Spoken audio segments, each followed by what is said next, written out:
This is my true story. What started as an attempt to help my best friend Emily spiraled into a nightmare I could never have imagined.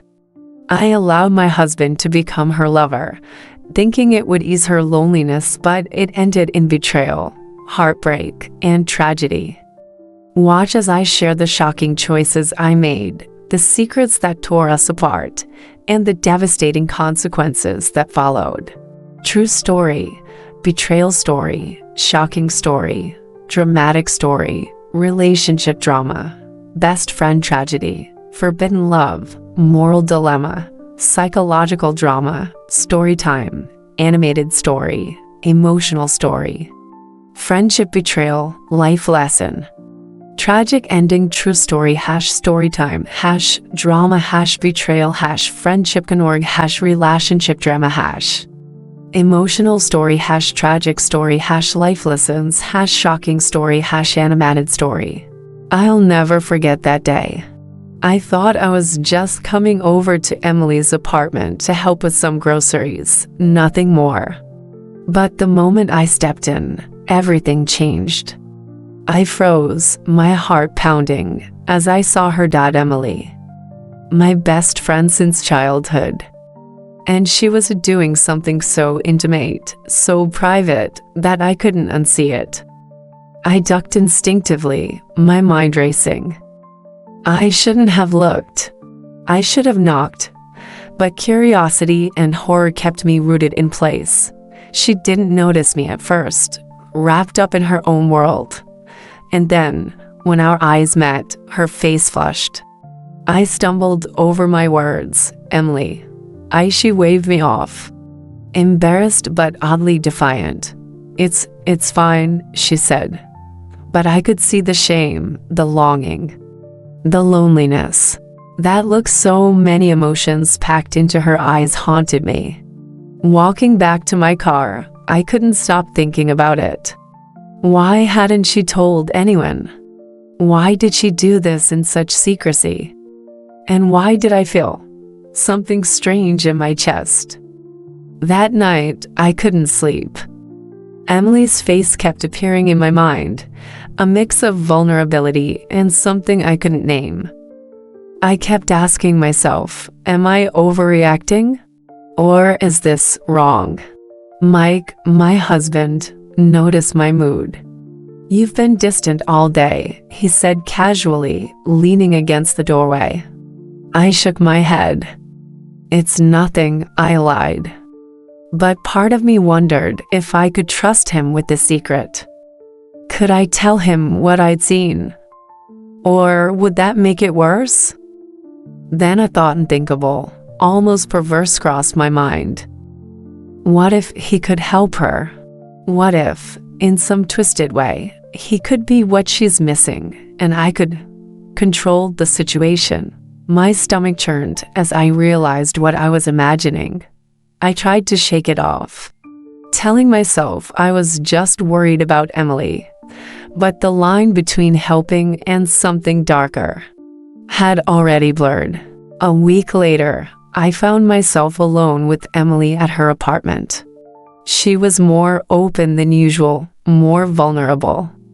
I could see the trust in her eyes, the bond we'd shared since we were kids. And in a moment of reckless clarity, I spoke the words I would regret forever. What if Mike could spend time with you? I asked, fumbling. My mouth felt dry, my heart hammering. Not in a cruel way, just to keep you from being so lonely. Her eyes widened. She laughed, nervous, unsure. Are you serious? She whispered. I just mean, maybe it could help you. I know it sounds crazy, but it's just, I don't know. A way to help you feel less alone, I stammered. There was a pause. And then, something shifted. I saw desire flicker in her eyes. And for the first time, I felt a chill of fear. What had I done? Back home that night, I couldn't eat, couldn't think. I knew Mike would be intrigued. I knew he would never resist. And worst of all, I knew I couldn't stop it once it started. The seed had been planted, and I had no idea how toxic it would grow. I knew I had crossed a line the moment Mike didn't hesitate. His eyes lit up, a mixture of curiosity and excitement I hadn't seen in years.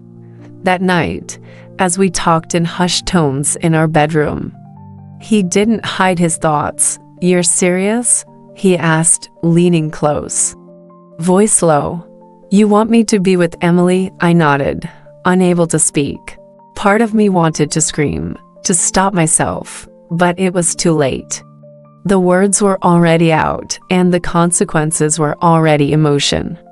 The first time Mike went over to Emily's apartment, I stayed home, heart hammering. I told myself it was for her, that I was helping my friend. But when I thought about what they were doing, the knot in my stomach tightened. And then, unexpectedly, I felt something else: jealousy. Real, burning jealousy. Every text, every subtle smile Emily sent Mike made me feel like I was disappearing. And yet, I couldn't stop it. I was complicit, even if I didn't want to admit it. By the end of that week, I started avoiding Emily's calls. Every time she laughed in the background while Mike was around, a sick feeling gnawed at me. This wasn't helping anyone. This was spiraling out of control. And I had caused it. It was Emily's birthday when everything started to feel real. She called me early, voice unusually bright. "Come over, I want to show you something," she said. I hesitated, but curiosity won. When I arrived, she was dressed in a way I'd never seen before: confident, radiant.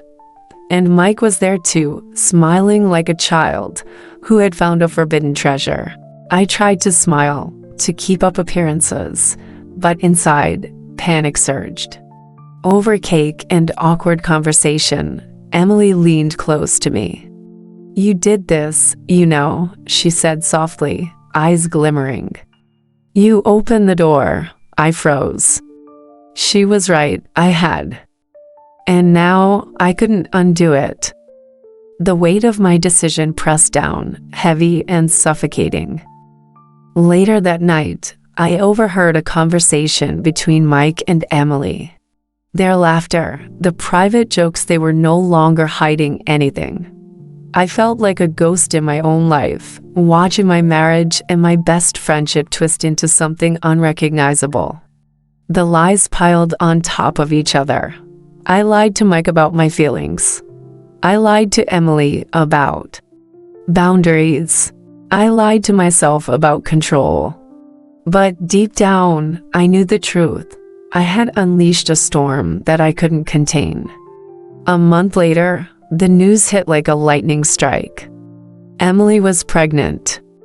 The room spun around me as I sat frozen on my couch, clutching the phone. She had decided to keep the baby. I wanted to scream, to run, to tell her it was a mistake, but I couldn't. Part of me felt a twisted relief that she was happy. Part of me wanted to vanish from both their lives entirely. Mike looked at me with a strange mixture of guilt and thrill. And I realized then that we were all trapped in a nightmare of our own making. As the weeks passed, Emily's determination grew. She was no longer the fragile, dependent friend I had known. She was strong, unyielding, and utterly untouchable. Mike became more and more entangled, leaving me feeling invisible. Both a wife and a betrayer at the same time. I remember lying awake, thinking about the choices I had made. Every decision, every suggestion I had given, had led us here. And for the first time, I felt true fear, not for myself, but for Emily. What would happen when reality hit? When the consequences of our reckless desires collided with the real world? The pregnancy advanced faster than I could process, and the tension in every room became unbearable. Mike and I fought constantly, words sharp and cutting. Emily remained calm, almost serene, as if she were untouchable. But I knew the truth. Nothing would remain the same. Nothing could. And deep down, I knew tragedy was coming.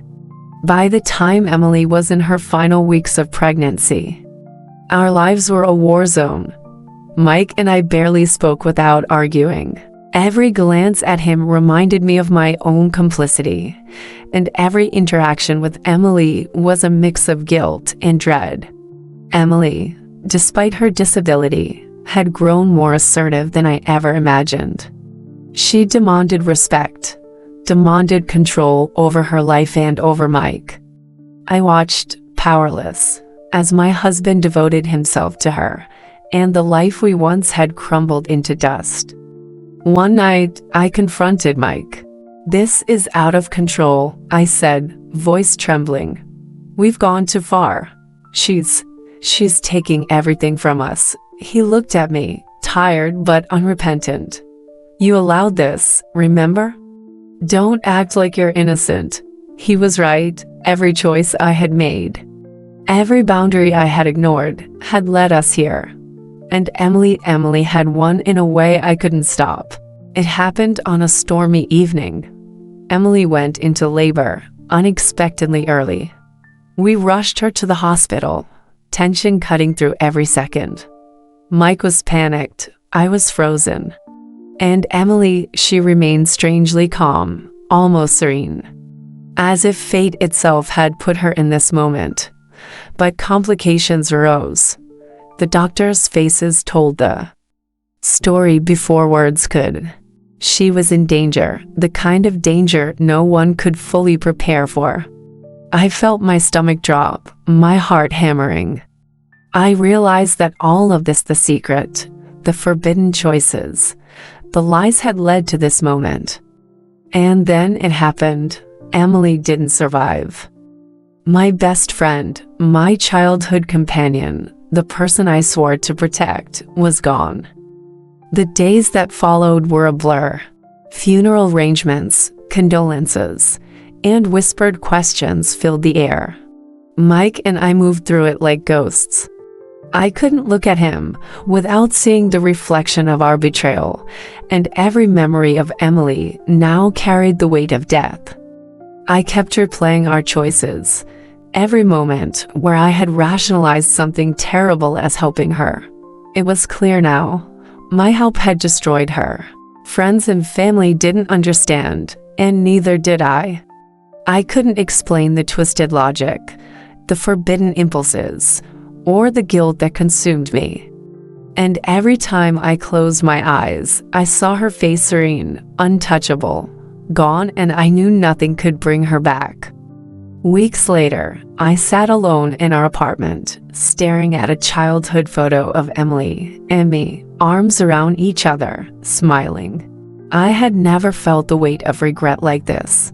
The decisions I made, the boundaries I crossed, had set off a chain reaction that no apology could fix. I realized something terrifying. I had learned too late that actions, no matter how well-intentioned, have consequences we can't undo. I had wanted to help a friend, but I had enabled destruction. Mike tried to reach out, but the trust was shattered. I had betrayed my best friend, and I had betrayed myself. The photo stared back at me, a reminder of innocence lost, of a bond destroyed, and of the irreversible truth. Some mistakes don't allow for redemption. And no matter how hard I wished, nothing could ever undo the tragedy I had caused. I closed my eyes and whispered her name. And for the first time, I truly understood what it meant to live with the consequences of my own choices.